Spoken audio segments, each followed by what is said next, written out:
Bonjour à tous et bienvenue sur ma chaîne. Aujourd'hui, je vous propose des kalbelouz qui veut dire cœur d'amande, un gâteau à base de semoule et d'amandes arrosées de miel, très connu en Algérie qui est consommé généralement pendant le mois de Ramadan. Vous verrez très bon et fondant à la bouche.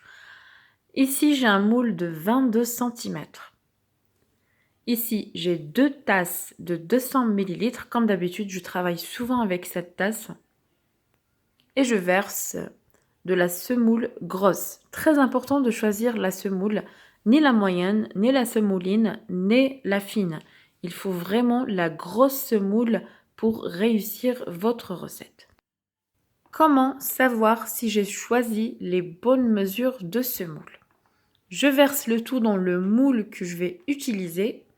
Maintenant, je mets mon doigt. Il faut avoir 1 centimètre de hauteur. Aujourd'hui, je ferai mon gâteau sur 2 centimètres de hauteur parce que je vais rajouter des amandes au milieu. Comme ceci. Alors moi, je vais rajouter une mesure. Donc, je vais utiliser en tout 600 grammes de semoule grosse, ce qui fait 3 mesures de 200 millilitres. Je mesure ensuite une mesure de sucre. J'ai déjà réduit la quantité de sucre. Il ne sert à rien de réduire plus que ça. Je mélange bien pendant 5 minutes. Ensuite, je verse une mesure de beurre refroidi. Il doit être froid. Et je mélange comme ceci pendant environ 5 minutes.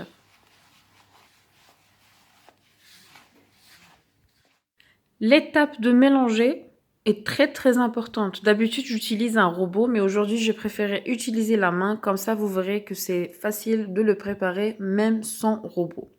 Je verse ensuite une petite cuillère à café de sel, mais il ne faut pas la verser dans un seul endroit. Il faut vraiment la verser un peu partout, comme ceci, et je mélange. Ici, j'ai une mesure d'eau, la même mesure avec quoi j'ai mesuré la semoule. Moins de doigts, je verse l'eau de fleur d'oranger. Ça ne sert à rien de mettre moitié eau, moitié fleur d'oranger, parce que sinon on va avoir l'impression de manger que la fleur d'oranger.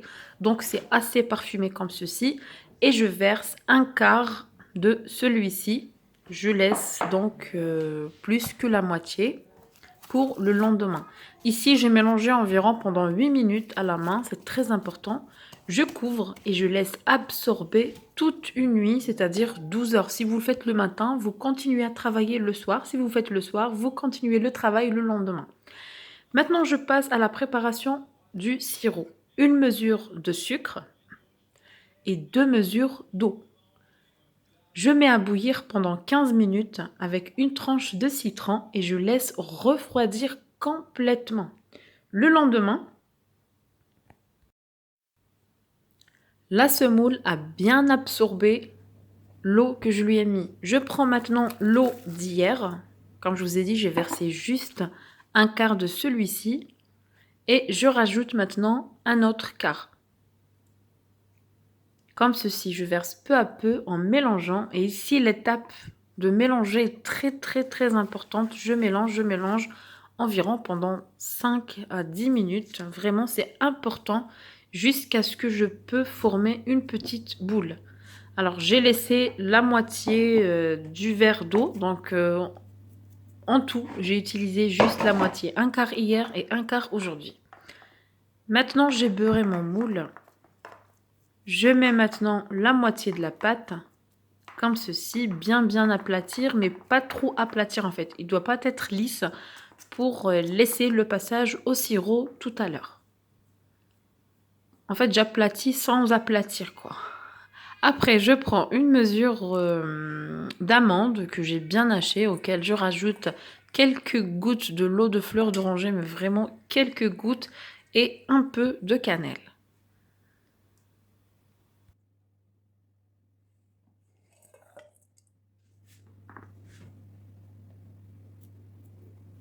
Maintenant, je mets la pâte, je mets un peu partout pour éviter de retirer les amandes. Alors, préchauffez le four à 180 degrés.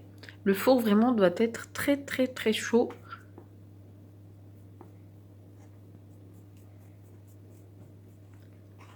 Il ne faut pas trop aplatir, comme ça on laisse le passage au sirop.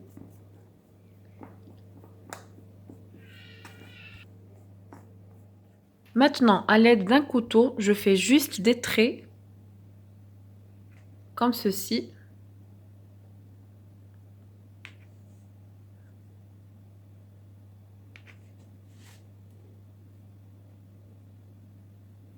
Si c'est la première fois que tu viens sur ma chaîne, n'hésite pas à t'abonner et d'activer la petite cloche pour recevoir les nouveautés.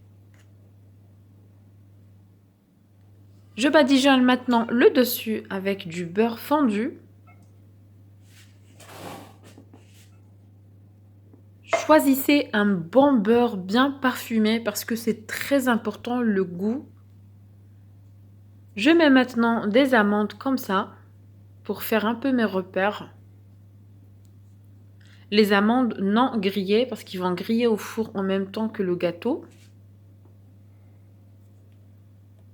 Et je mets à cuire maintenant 15 à 20 minutes à 180 degrés. Vous mettez sur la partie inférieure, vraiment en bas, comme ça va cuire tout doucement. Maintenant, je repasse sur les traits que j'ai fait au début et je coupe des petites carrés. Et je verse le sirop. Le sirop doit être très froid, donc on l'a fait hier. Et maintenant, encore chaud, je dois verser comme ça. Il va absorber tout de suite le sirop. Comment savoir combien de sirop verser? Dès qu'on voit que le gâteau n'absorbe plus, c'est qu'il a eu sa dose. Donc là, j'ai vu qu'il a absorbé tout de suite. Alors, je verse le tout. Là, il a arrêté d'absorber. Donc, pour moi, c'est bon. J'ai laissé encore toute une nuit ou bien pendant 12 heures absorber bien. Et voilà le résultat. Très fondant, très bon, très réussi. Accompagné avec un bon thé.